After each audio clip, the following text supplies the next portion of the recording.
Speak like Good morning, Giants. Welcome to Wake Up with Giants TV. Have you ever wondered about the F word and why we need to talk about it today? Stick around.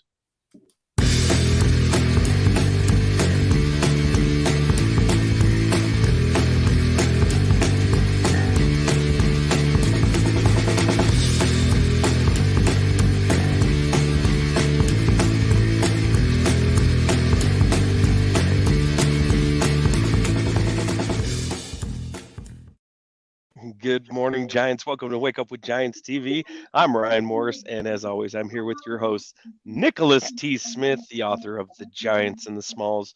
The whole reason why we have this show in the first place. It's all your fault, Nick.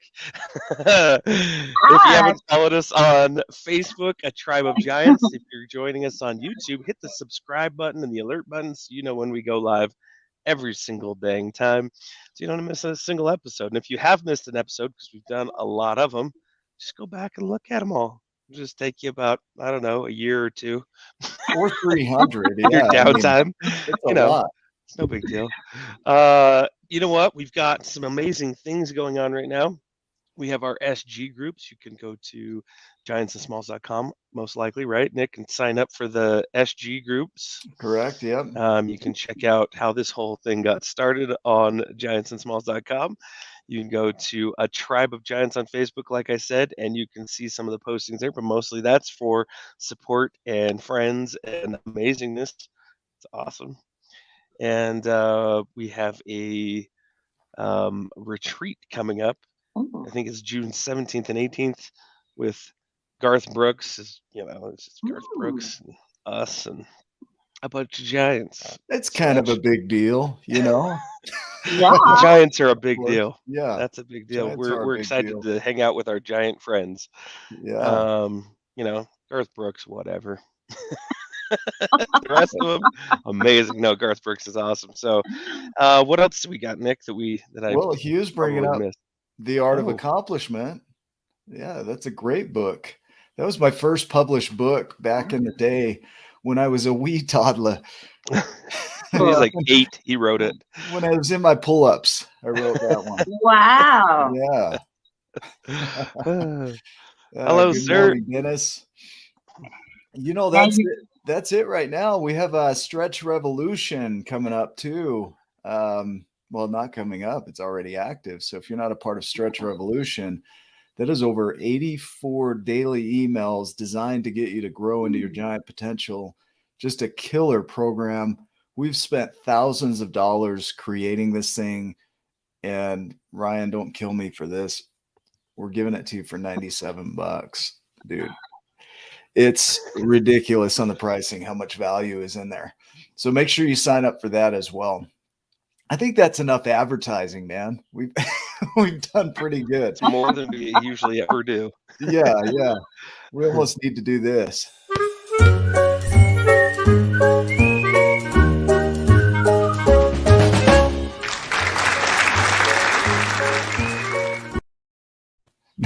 That's our shout. Wow.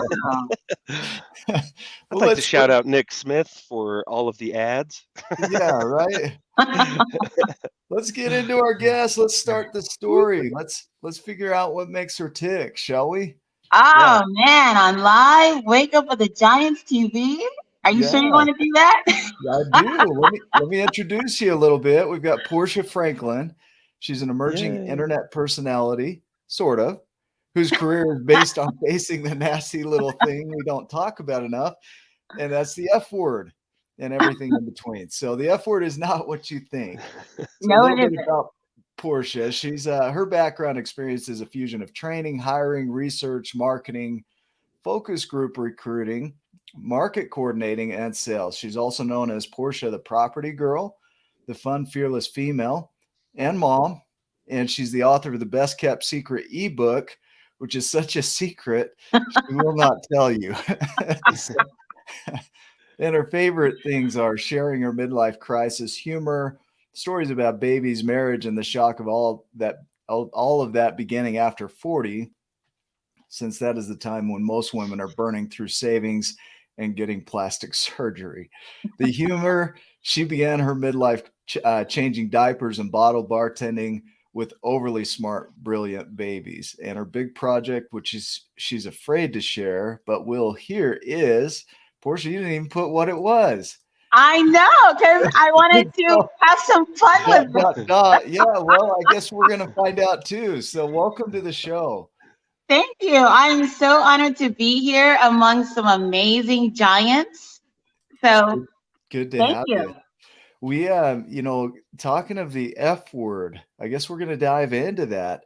You know, we can either define that now or define it as we go. But usually we want to explore your journey, your philosophies. We usually start somewhere around your unconscious stage of life. Where would you like to begin? Do you want to start by defining that word? Do you want to go back to a space where you were fully automated and unconscious and just living life, not really having a say? What would be ideal for you? You know, I like how you give options. That is amazing. So you got it's like a choose your own adventure. Or D, none of the above. We're gonna just kind of unravel this with like a little bit of a slow tease, because you want to keep people hanging on to the end. You know, life is meant to be an adventure, and I think the biggest thing is really talking about what began my adventure.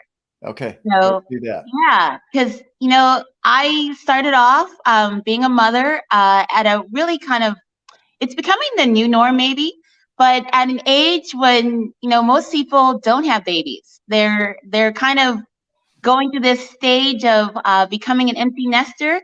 I became a full nester. Started everything: marriage, motherhood, and I just that was the beginning stage where I just felt really lost and really depressed. And what I started to realize is part of that depression and that feeling lost was I had some childhood trauma that was kind of playing in the same playground along with anxiety. And I really didn't know how to use it properly. So I kind of began this exploration, and that's kind of where it all began. And that's where the F word started to emerge as something that's important for all of us to add more of in our life. I think Steve Hardison will probably jump on and say our triple F is, farting, the F word, and fractals, the actual F word.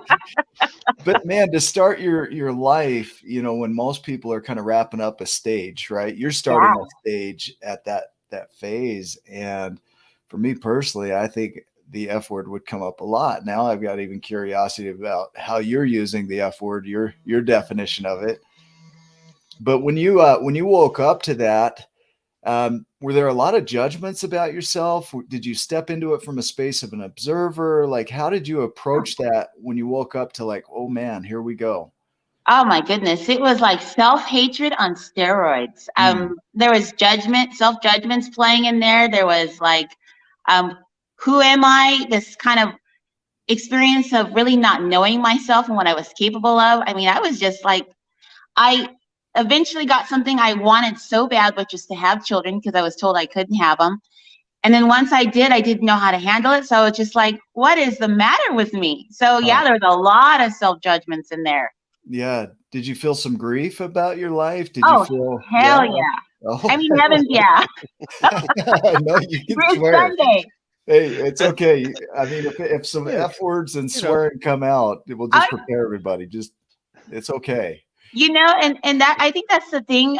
Most of us know the F word as a curse word. Now, I began using that language, to kind of express the anger and the grief I felt, because I didn't know exactly how to express it.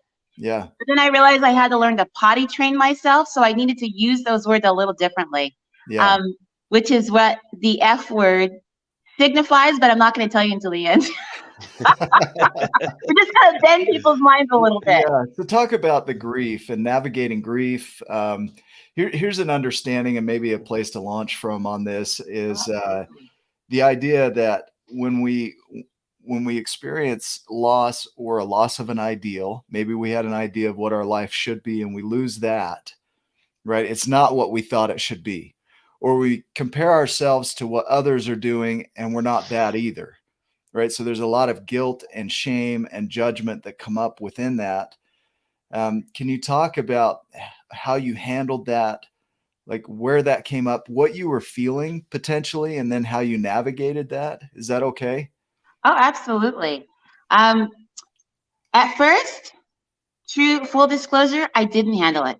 Okay. And as a matter of fact, I think for the most part, because of who my husband, knew me to be, and he married this fun, loving, like amazing woman, and all of a sudden, I got what I really wanted, which was kids. And I struggled to get out of bed in the morning. I mean, I just the covers and everything underneath the covers just seemed like the good place to hide. Mm. And I just didn't even want to face life. I didn't know how to face it, where to face it. If I was where I was at, it was a mess. Yeah. So how did you navigate that? How did you get it? So that's where you were. Yeah. How did I you get began to through start that? reaching for help. Yes, Okay. definitely. Because my mind was just all over the place. I knew a lot of what I was going through was kind of the thoughts that I was having.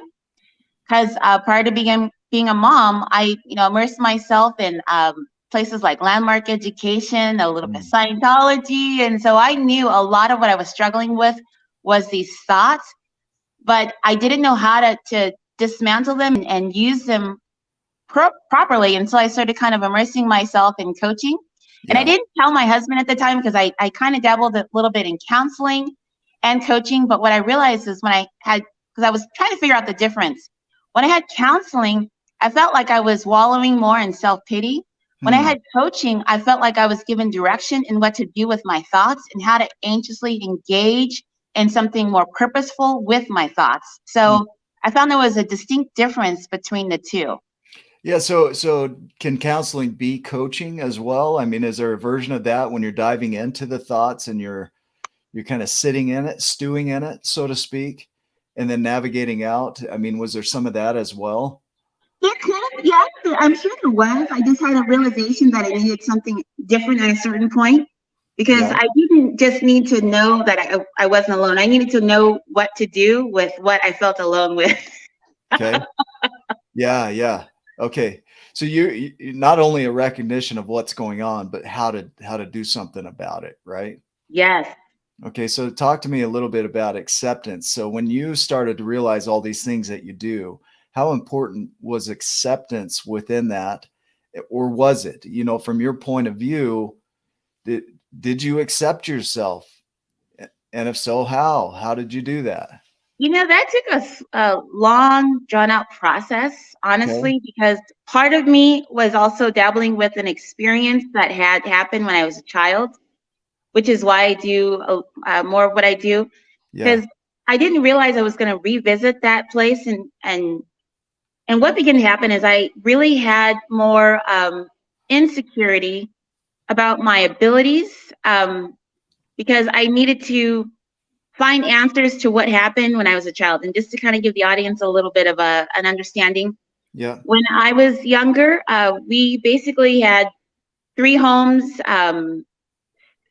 three cars, 7 horses, and little by little, they all began to disappear, even our home. So we were kind of like, as a family of six, uh, considered in a way homeless. Hmm. We had to basically ask our neighbor for help, and it was humbling. So, for a while, I carried that unforgiveness towards my parents because they didn't know how to talk about, what happened um, with us. And when I asked questions, they didn't know how to answer them.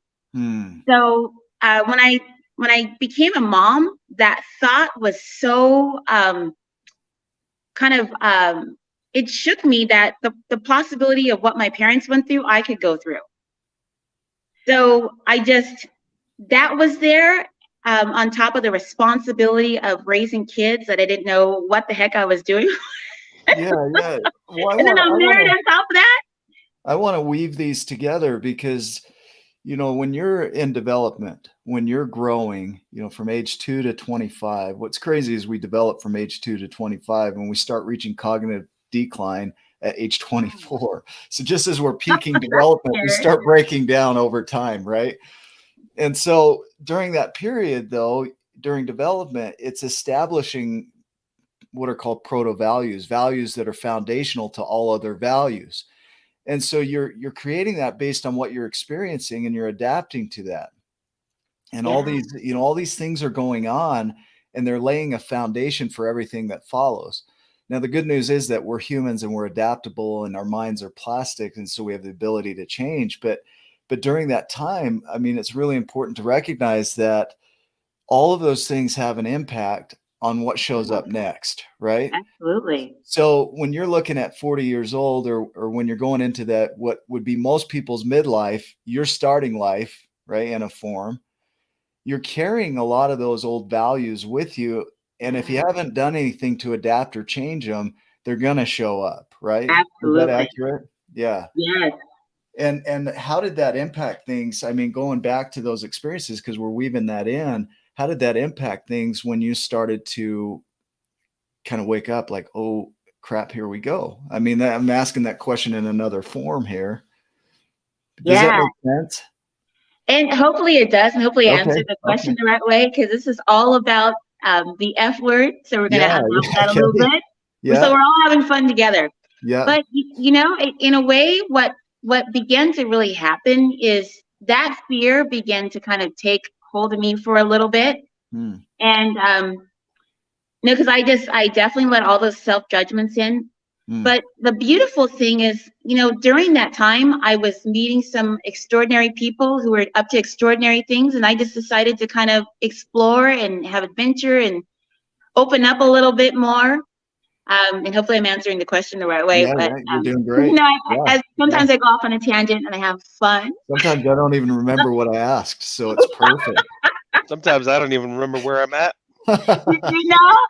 Welcome to the show, Ryan Moore. Hello. And that's where the fun begins. But I just began to open up and again, get coaching, get counseling, and really talk about my fears, because I realized for me, there was depression, there was anxiety, and I didn't know how to utilize that.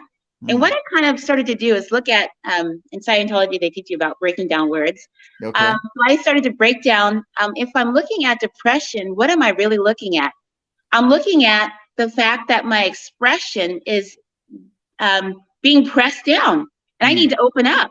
I need a way to let some of these thoughts out in a productive way. It needs to wrap itself in something that feels like purpose.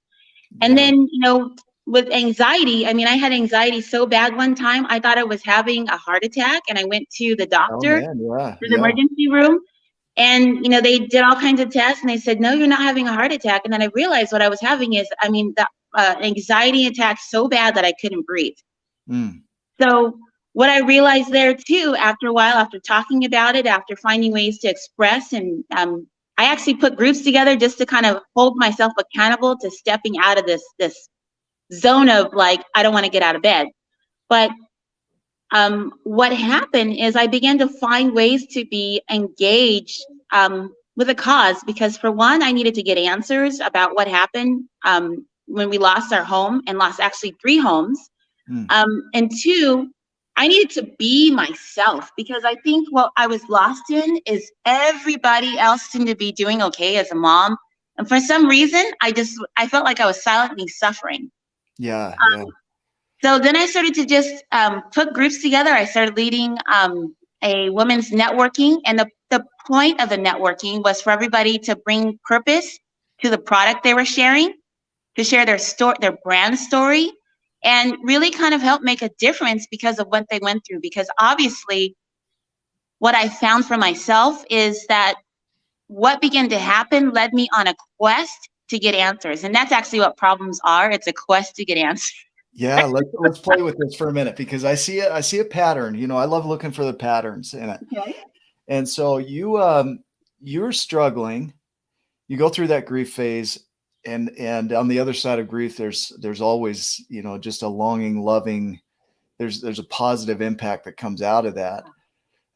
You move through accepting, like, this is where I'm at. That's simply all acceptance is. You move into, expressing in a form gratitude, and moving into tools to really compensate and accommodate what's going on in a way. And one of those was a group. So when you created this group as a tool to serve you, to help you, to stay accountable, now all of a sudden you start to have visions from what's possible from that group. Is that Yeah, right? Yeah. absolutely. And Keep it going gave with me that. purpose because what I realized I was doing is bringing together answers for help people to actually start looking at ways to make home an experience because the bonding happens there.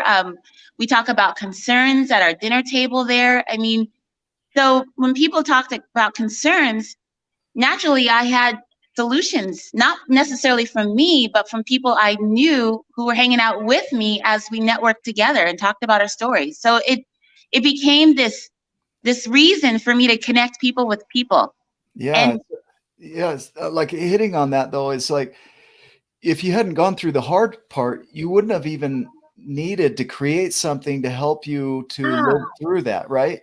If you hadn't right, gone through that hard part, this wouldn't have even existed. I mean, I look at everything that I write and it's simply I go through a challenge and I want to look for answers to get out of that yeah, challenge, right? exactly. And then that's where a lot of times our purpose is discovered within the challenge. Yes. And you're absolutely, if I can just say, like, you're absolutely right on. Because Yeah. really, I think, it kind of gives me this understanding that, because I used to ask myself, why me? Mm. But then I started to look at what about me is going to develop into something amazing because of this. Because I started to really realize, like, if we don't have anything happening problem-wise, it doesn't set us into a quest for answers. And if we don't go on that search for answers, That we is don't so develop true. our Yeah. purpose. And each of us has a purpose, and that's where we begin to find and discover it when we start asking ourselves the right questions. At our low of lows, right? The quest Yes, begins. that's When another. we're in a depressed state, Absolutely. yeah, that's when opportunity opens up. I mean, we teach about it in the 12 journeys when we're teaching that program. One of the components in it, one of the modules is around depression and the usefulness of depression and how Yeah. when you really reflect on life as it is and it's not working, then you have a chance to recreate it.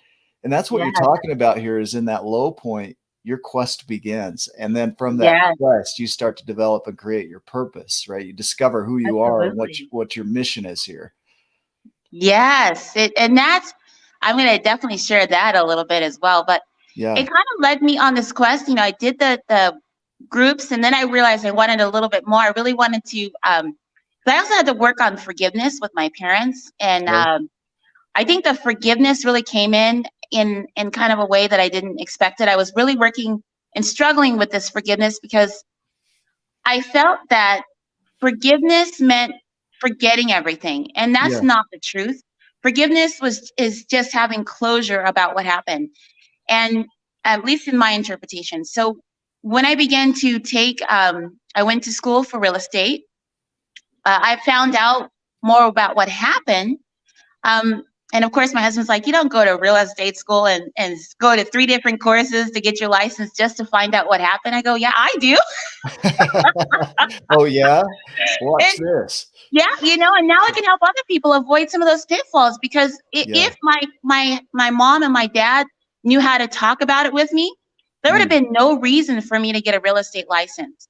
And because my mom and dad didn't talk about me and didn't talk about it with me and didn't know how to talk about it with me, it opened me up to go get those answers. And Mm. now I've been able to help other people find ways to feel home. Feel at home, be part of a community. I mean, all those things that I was challenged with, I begin to create with. Yeah, I want to dive backward a little bit. My Oh, mind just goes absolutely. like I pull in connection. Okay, I'm looking for confirmation just like all of us in stories. So I'm looking at your story and then pulling in what I think I know, right? Yes, And then making connections right there. And and one of them is like you're asking expansive questions. That's one of the things that we say is that when you ask expansive questions, your life is going to expand. If you ask absolutely. restrictive questions, why is this happening to I me? love you. Your life Yes, shrinks down, right? And so you're out there creating your quest by asking questions. What's possible? Why am I here? Where am I going? All of this stuff. The forgiveness work, pulling that in here, is that you have a willingness to rewrite the story. If forgiveness was defined as a willingness to rewrite the story, to go back and look at the events that happened we write a story about that in our mind. We create an experience. And then that experience rules our perception and our beliefs and our actions and everything else. And so that story carries weight through our life. Yes. When you look at your parents and you're willing to go back and rewrite that story, the event doesn't change, but the story does. And so as you move forward in your quest, right, rewriting that story is vital because it creates some letting go of the old story so that you can create a new one and start to expand your life even more. So it's a combination of those two things, the questioning that you're having, and then also the willingness to go back and rewrite that story so that you can expand out even further. Yes. What does that bring up for you? Well, for one, you are amazing. You got a way of really adding value to the narration of the story. Thank but you. Yeah, I mean, the forgiveness part, when I understood really what it was for myself, it began to definitely help me rewrite the story. Yeah. I got closure about what happened when my mom passed, because my dad began to open up, and he actually cried with me. And that was like,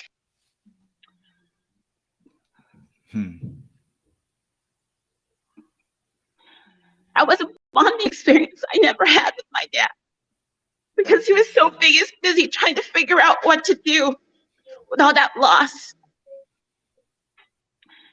And when he went through all that loss, I had no idea that he suffered 2 heart attacks.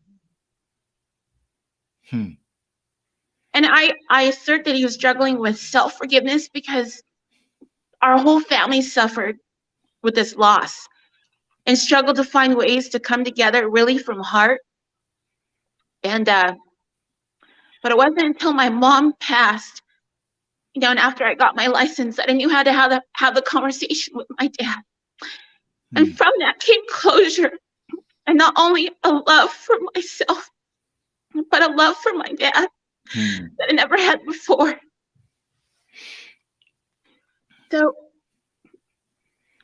even though I was angry about the fact that my mom had passed due to some crazy circumstances, I was happy about the ability that I had with my dad to have closure over something we didn't know how to talk about until I got my license. So, and it just kind of gave, like, my mom was still with me, and I'm sure she's with me right now as I'm going through this moment with everybody. But it gave closure. I can hear within this that the judgments that we carry a lot of times, that we carry forward, the stories are with a lot of times incomplete information. Yeah. When you talk about closure with your dad, is your mom's passing gave you a moment, an opportunity to really look at all the pieces. Yes. Right? Because the story blocks the pieces. Like, even if they're there, we won't see them just because we've got a story running. Yes. And then your mom passes, and your dad and you are able to sit down and look at all the pieces and complete the picture, which created empathy and closure, right? Yes.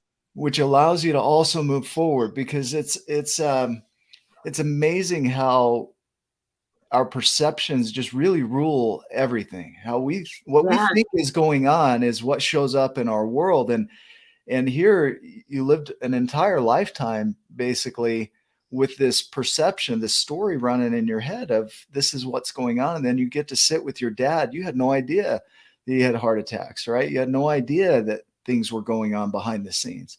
I didn't. But a lot of times our stories keep us from even asking. Yes. We're so justified, Absolutely. right? Yes. I appreciate you sharing this, because I do it. I believe that many of us do it. Maybe there are some people that don't, but we get into our idea of what's going on, and then we start to live our life as though that idea is the absolute truth, and then we miss out on things, right? Yes, absolutely. And what was amazing is that my dad and I was able to just accept my dad and love him too, because I think there was a part of me that my lack of self-acceptance also kind of created a lack of unacceptance of my dad. But my dad didn't know how to communicate very well. He said he was, even when he was growing up, he was kind of challenged with the fact that his dad didn't do a lot of communicating either. So, moving forward, that he took that into building his own family. He didn't know how to communicate. So I was able to love him even more because I knew that there was challenges that he really struggled through and powered through that I didn't even know until we had a moment where we both came together because my mom passed. So I didn't expect to go there, but for anybody who's struggling with forgiveness of parents, because sometimes that holds us back in our future. They say in Landmark, you have a little bit of past coming into your future, and sometimes that really blocks your ability to be productive and creative. What you just shared right here is so powerful and so missed in coaching, is like your past, and until you like create peace with it, it really can be a tether, right? It's like the elephant in the chair, right? They train the elephant to be anchored down, and then they strap it to a chair, which the elephant could easily move, but it still thinks it's tethered, and it's held back by just something so simple, right? I think, what forgiveness work does is it gives us a chance to create peace with what has happened in our lives, the events. And then gaining, the perception also gives us some additional pieces to create peace with what is, with what happened. And then as soon as you create peace with what is, it really does open you up to create more. Yes, it does. And that is why what happened in the past gave me more purpose to kind of really look at how I could create an amazing future and really help families as well, because I know that inside of every family, and I think you realize this with my son, the kids have potential that they're growing into. Parents have potential that they're still ongoing and growing into. And it's an amazing opportunity for fun, fulfillment, and there's the F word. Fun, fulfillment. Actually, there's many F words. I'm hearing them. Yeah. Because I used to say the FU word, but now I choose to use the FUN. That's perfect. And I realized that I also had to learn to potty train my mouth, because with your mouth, you're always creating. And so there's moments when I was creating things that I really should not have been creating because of my mouth. Isn't it amazing what we speak? I mean, if we can really slow down and hear what we're speaking, you'll see why you're creating everything you're creating. Yes, absolutely. It's powerful. I mean, there's so we teach in the programs in the 12 journeys, we talk about prediction, right? Prediction is before words. So dictate, right? To dictate. So prediction is your prediction. You're speaking to the world of what's going to happen based on the words before you speak those words to the world. It's kind of a predecessor of abracadabra or anything else, right? It's like, before I speak it, I'm going to play it out up here and see what's going on. And words are just simply telling of what's going on in here. They're a verbal creation of the narrative that's playing out in your head. Yes, absolutely. And so when you start to speak, as I hear you, as you start to speak your world differently, and you potty train your mouth, right? I love it. Yes. I still, I probably have some potty training to do. Absolutely. I learn from my kids. Yeah. And that said, I realized too, because at first, I had this thing where I told the kids for a while, because I was just really struggling with the word mom. And I said, I don't want you to call me mom, and how do you tell a kid that, because I was just trying to say, kind of figure out a way to hear it. Yeah. I'm going to you got to put a quarter in the jar. It's like the F word. Yes, because, the first words that kids learn is mom. So, there's this little joke that I saw on Facebook where the mom went to the bathroom and the dad was sitting in the other room. The little kid slid a little package of food under the door and said, "Mom, can you open this?" Because mom is like that word that just rolls off their tongue. But what I realized is, if I was going to be called that several times during the day, because my son had autism and he was learning how to talk as well. Yeah. And it took him a while to learn that, but he did learn mom eventually and used it so many times. I'm like, man. But I decided to make it an opportunity to call it Mom's Opportunity to Move Mountains, because that's what we do. We moms move mountains. And I think a lot of times we take ourselves for granted and we don't realize how we're being trained in the circumstance of training our kids. And by the way, circumstance is just event. But in the circumstance of training kids, we're being trained. Like, I learned some negotiating skills from keeping my kids from crying. So, we play with this whole bottle thing, but it's what I use to negotiate peace and calm. So I did that same negotiation in real estate deals. I'm trying to bring peace and calm between both sides, and then trying to keep myself calm too. But it's true. But that's you learn those skills from the interactions you have with kids, and I sometimes we take that lightly. But the truth is, they're helping us develop, and they're helping us see where we need further development. And you're laying the foundation for them too, because if we look at culture, right? Culture, it's societal, but also it's familial. So when you get into the culture of the family, you're teaching things that, foundationally this is what we value. This is what we do. This is how we treat others. This is how we treat ourselves. So as you create that foundation for them, those become the proto values for every other value they create for themselves thereafter. Yes. And so the things that you missed out on maybe in your development, you're able to teach now, not only to them, but you're developing as you develop them. Yes. That's what I'm hearing as you speak, that is you're learning and developing those things you missed. You're reparenting yourself while you're parenting your kids. Yes, that is so, I love the way you use those words, because that is actually what's happening. We're learning so much from our kids, because I know that just a biblical principle, and I'm not a preacher. Do it. They say that having that childlike faith is so important. And one of the things about kids is they don't know fear until parents teach them fear.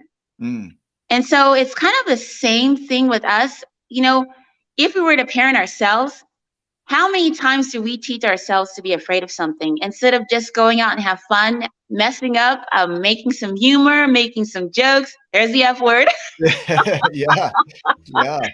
So, a lot of times we just need to take situations and turn it into fun, humor, and jokes, because when we do, we get through them a lot powerfully. Like, people tell me all the time, you mess up words. And I said, I'm going to do something with that, because, I told them, let's start spelling SWOT a little differently. Yeah. SWOT is a strength, weakness, opportunity, threat analysis that they use in marketing. Thank you for that. We all have strengths. We all have weaknesses. We all have weaknesses. We all have opportunities. Well, not Ryan Morris, though. That guy. Ryan is just perfect. Yeah. Pure strength, man, all the way across. I don't have any weaknesses. Exactly. And I think we all do, but I thought that was a beer first thing in the morning. I'm like, we probably should talk, brother. Need an intervention. Yeah. Yes. And we all have opportunities, and we all have threats. And so, the bottom line is, I think we all kind of learn from each other, because, think about what happens in the ultimate experience, group. And just, coming to the ultimate experience and having that opportunity to meet you guys. Yeah. You guys have an amazing strength of helping people understand how giant they really are. And, we can all lean in and increase our opportunities and minimize our threats, because we all have something strong about us. So, and I love how you kind of utilize cartoons and narration, this whole play thing, to really help people understand there's a giant within you. You just haven't met him yet, or met her yet. Yeah. So, every one of us has that ability. Every one of us. And what's crazy is it gets so clouded. I think back of what you're teaching your kids, right? You think of what you're teaching them versus what you learned. I see others teaching their kids certain things, teaching them to hate, teaching them to be afraid, teaching them to do things. You know, I saw a TikTok video. It's kind of funny, but this guy gets on with his son. And he's like, my son just hole punched this soda can with his thumb, right? He's got this Southern accent. And he's like, great job, son. I wish I could have recorded it. And it was cool. I mean, the concept there is dad's teaching son. And he's like, shotgun that thing, son. And he's like, just so we're clear, it's a 7-Up, not a beer. But the idea is that kid is learning from his dad how to be. Yeah. Right? This is what is being taught. And in their world, that's a success, right? It's like dad is teaching son. He's so proud of his son, you know. Somebody else might look at that and have some different ideas about what that means. But the idea there as a whole is that as a parent, we get excited when our kids learn something new, right? Yeah. When they mirror what we're doing. And so it really comes down to, what are we teaching? Like, what are you teaching your kids? Are you teaching them to hate? Are you teaching them to love? Are you teaching them to grow? Are you teaching them that they're giants, right? There's some There's guys. one of our giants right here. Hey, guys. You saying right there, Michael? Hey, buddy. Hey, buddy. Good to see you again. This young man is a giant because he struggled with talking, and now he's talking. He's great at expressing himself. I mean, we all have that same potential. Sometimes we just have to work through a few things, which is what he did. I mean, and he just powered through, and as a result, I mean, a child that was struggling with words began to be an absolute profound reader. Well, and you are demonstrating as well as you know, even if we missed learning as children, you can learn as an adult. Like we can never not learn. Like you're demonstrating that, and that's powerful. I relate to this. Yeah. You know, inadvertently teach my kids something. Like, yeah, me too. Where'd you learn that? Oh yeah, that was me. You know, does it all the time. You know, it's interesting because one time I was saying some choice words, and then I heard my kids say those words. I'm like, where did you learn that from? And then I had to wait for the answer, and I was like shocked. I'm like, oh my gosh. Yeah. So the truth is, they do learn, they absorb everything about us, they take in. And sometimes it's not even what we say, it's what we do. So I have these constant mirrors walking around me, so that keep me kind of accountable to like realizing I've got to learn this, I've got to learn that, I got to learn a better way to say this instead of saying that. So it's kind of funny how that works. Portia, you're like hitting on so many things. Like they are constant mirrors. Other people are constant mirrors of who we're being, right? Yes. But if you don't look in the mirror, there's no point to having a mirror, right? The willingness to look in the mirror and not the real mirror. It's like when somebody says something to you and that's impactful and you notice something, there's an opportunity to look. So I think what you're bringing up here is really look in the mirror. Yes. Right. Don't look away when somebody says something and that's how they experience you. Really look at it, because there's an opportunity for growth in that, and an opportunity to receive, because sometimes people will say things that are very positive about us and we look away. Yeah. That's not me. Right. Yeah. Have you had that experience? Oh, absolutely. And what's kind of funny is I play with that a little bit.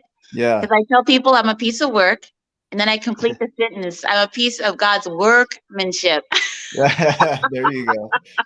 There you go. So that also connotates I'm a work in progress, just like the rest of us. I mean, really, we're here, we're given different circumstances. And circumstances, I'm just going to repeat it. Inside of the definition is the word event. And so what I've chosen to use that is, you know, we all have events.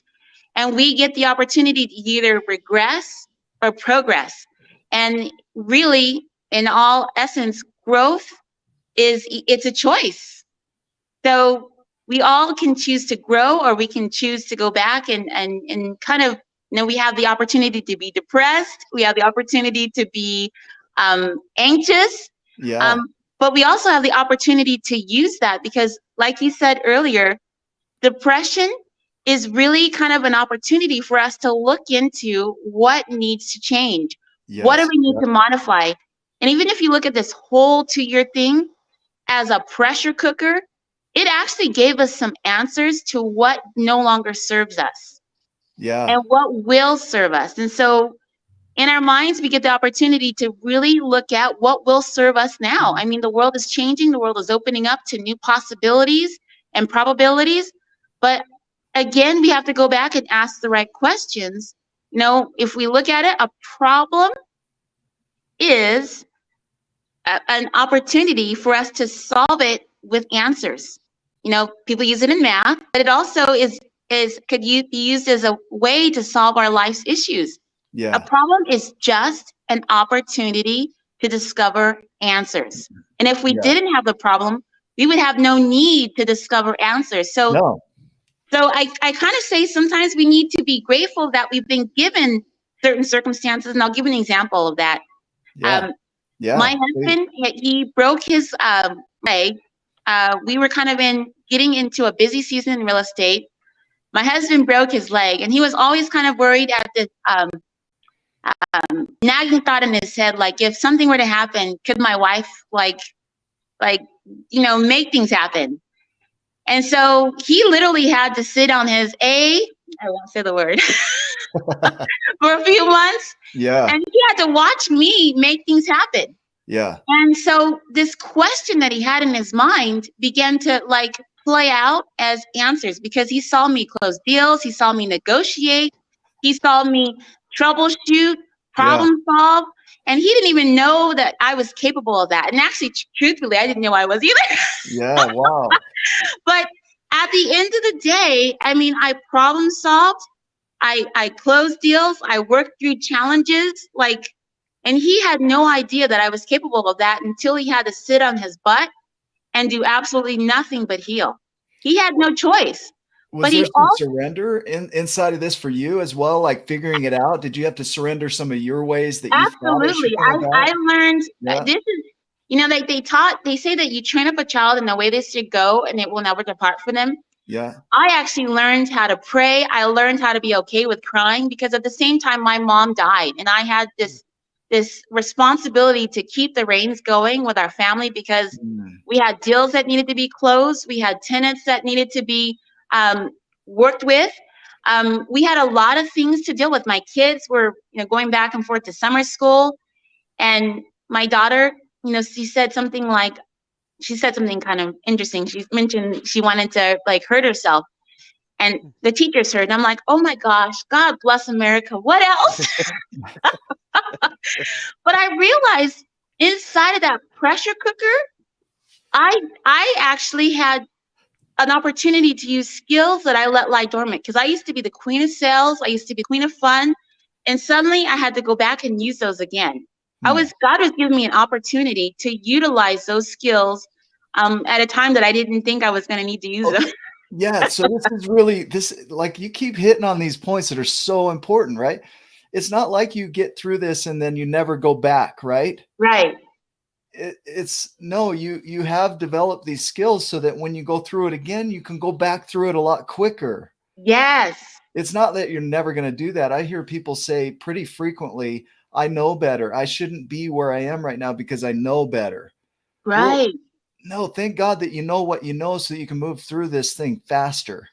Yes, absolutely. Right? And I kind of think about how everything is kind of unfolded and developed, because if we didn't have a situation where we lost 3 homes, 2 of them were rentals, by the way. One of them was our main home. We on a ranch, 5 acres, devastating, but it led me to get answers. If I didn't get those answers when my husband was on his butt, I would not have been able to utilize those answers and close deals for him.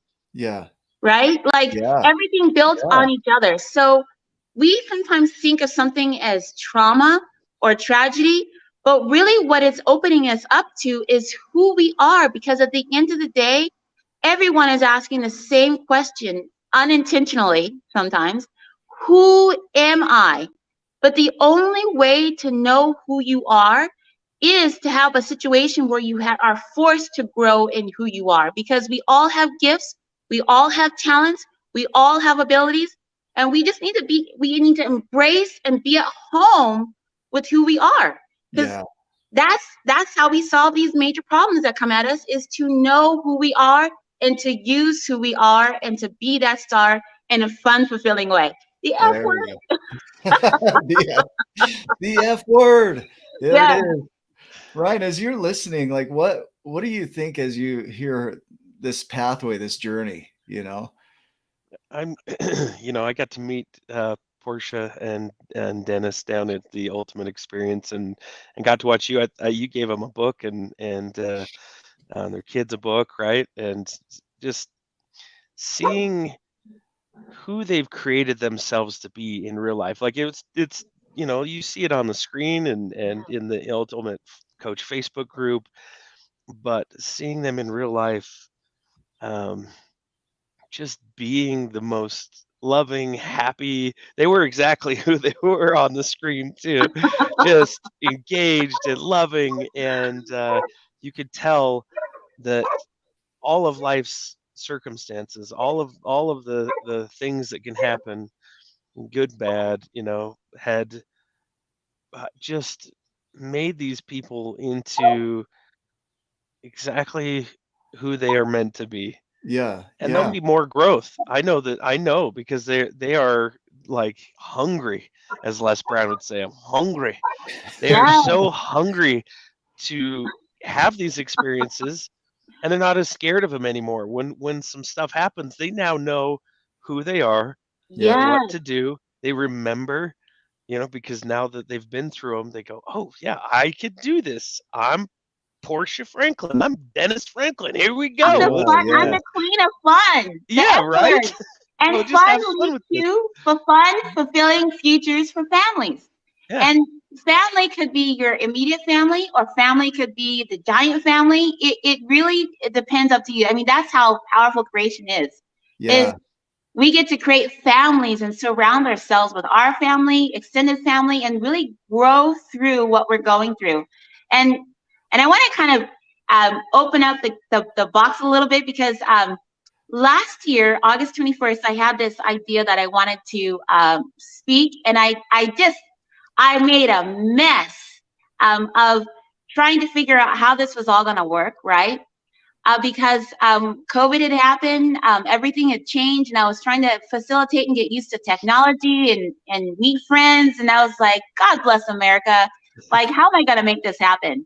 Still in that discovery, right? But what I Yeah. discovered is that, it's something that I'm passionate about. For one, I love speaking. I love motivating, and not because just of my message, but the collective message of Mm. that we're all Bob the Builders. We're all giants. Um, Yeah. Yeah. and sometimes we just need opportunities to wake up to who we are. Because there's passion on the inside, there's purpose on the inside, and some of us just haven't met that side of us yet. Yeah. So, Yeah. and this is what I was born for, by the way. I play in, titles like, I don't like titles, by the way, but I like to play with words. So Yeah. Yeah. I call myself Portia the Property Girl, Portia the Prosperity Girl, because in all essence, we are given our circumstance because abundance awaits on the other side. So we may have gone through devastation, but we haven't understood the reason why we've gone through that, because there's jewels, there's gems, there's pearls that we need to explore and wake up to. So that Yeah. said, I had a flop last year, and I'm freeing myself up this year, forgiving myself for the failure I made because there was a lot of feedback. But I'm also opening myself up to the possibility this year, on August 21st, which is my birthday, I want an amazing event where there's going to be phenomenal speakers, really helping people wake up to who they are, really utilize that circumstance that they've been given to create something. So Mm. I'm playing with a few things right now, podcasts like this, getting on more speaking circuits to really let people know, let's grow through this amazing experience of COVID, because it created a cause for some of us, Yeah. but some of us haven't really realized that. So now it's just taking that cause and creating that next step, creating that abundance that we were meant to live in. And so on August 21st, which is what I was born for, I am going to be playing in a role of facilitating an event where people are coming together to free up paths to create new futures. And I'm very Yeah. excited. So, and not like I have this perfect like idea, but I'm willing to play with this idea and discover the partners, discover the way it's going to unfold, because Yeah. my my my vision is that from this complete 2-year upset, that all of us will start living in the freedom that we were born for. Mm. To have more fun, to have more fulfillment, to have more freedom, and to find families that complete us. Because we are complete, but sometimes we need to take our SWOT and make it mean something more valuable to us. That's our strengths, our weaknesses, our opportunities, and our threats. And every adversity that you went through in life is meant to be a tool for your prosperity in life. We just need to know how to play that game. Yeah, man. See that I just heard your legacy. Like as I hear what, your life being the legacy, the example that you're setting through the way that you're living is that's what's going to be left behind. It's not going to be all the material creations. Those might go away, but the impact that you have on another person's life because of what you're putting together, that's going to be the legacy that matters. That's where other people are going to wake up to their giant potential and start growing into it. And Yes. so that's powerful. Yes. And I'm doing that with friends, by the way. And the friends who I'm doing that with, we're gonna have a fun disclosure at one point, because I'm even meeting people who I'm like, yes, people need to hear what you have to say. Because like we've all been through some amazing opportunities for growth. Yeah. And I'm still going through an amazing opportunity for growth. I'm not perfected yet. I'm still a masterpiece in development. Yeah. I'm still a piece of workmanship. But given that all, I want to Yeah. invite everybody to have fun together Hmm. and really create some fun, fulfilling futures that are going to have a trickle effect come. Yeah. This is powerful. I love it. The And whole that's what I was journey. born for. Yeah.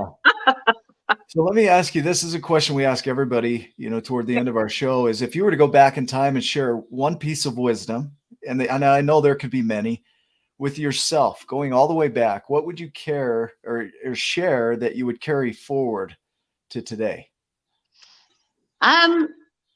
One piece of wisdom is going to be revolved around the F word in Okay. closing. It's time to have some fun. It's time to be fulfilled, and it's time to live the futures we were here to live now. I love it. And now is every day. And every time you wake up, we're in the now. So the more that we can live fully in the now, the more of what we are creating becomes possible. I love it. It's all about now. F word. Yes, I see my husband. Yeah. F word. That's how I want to end. Let's all live inside that F word. Ryan, do you have some other thoughts here? Yeah, just to kind of back that up, and I loved what Hugh said here. So your F word is being a little bit Franklin. Yeah, I like that. right. We could all be just a little bit That's more Frank. Franklin. Yes. And Yeah. if my husband were here today, he'd tell you I gave him a fun name. I call him Let Me Be Frank and Rip. He's the Let Me Be Frank and Rip You a New A-hole coach. I'm going to let him speak for himself, but he birthed a new title because he learned how to be a productive a-hole. Yeah. Well, there you go. You know what? You know? I think it can serve. Yeah. Yes. Ryan, any So it's other okay to thoughts? be an a-hole. You just have to know how to Sometimes you use need it. it. Yeah, Just be a sometimes you Franklin. need it too. Like I've had some moments where I've definitely needed that in my life, and it Yeah. serves. So, Portia, as we wrap up the show, I'm just so grateful that you've been here, and a lot of times I sit here. I think it's because I'm still absorbing, like a sponge and growing. And so I sit here and listen to, I mean, Nick is the wordsmith. You're a wordsmith. You guys have just blessed my life today and helped me to see things from a different perspective. And that's what giants do. And so for all those at home too that got to be fed, thank you for your time. Thank you for allowing just us to be here and to be present. and for serving and having so much fun, because this has been fun, and we love you so much. I appreciate all that you're doing. Continue to do it. If we can help you in any way as giants, that's what we're here for too, is to serve and to give back and to have fun with you.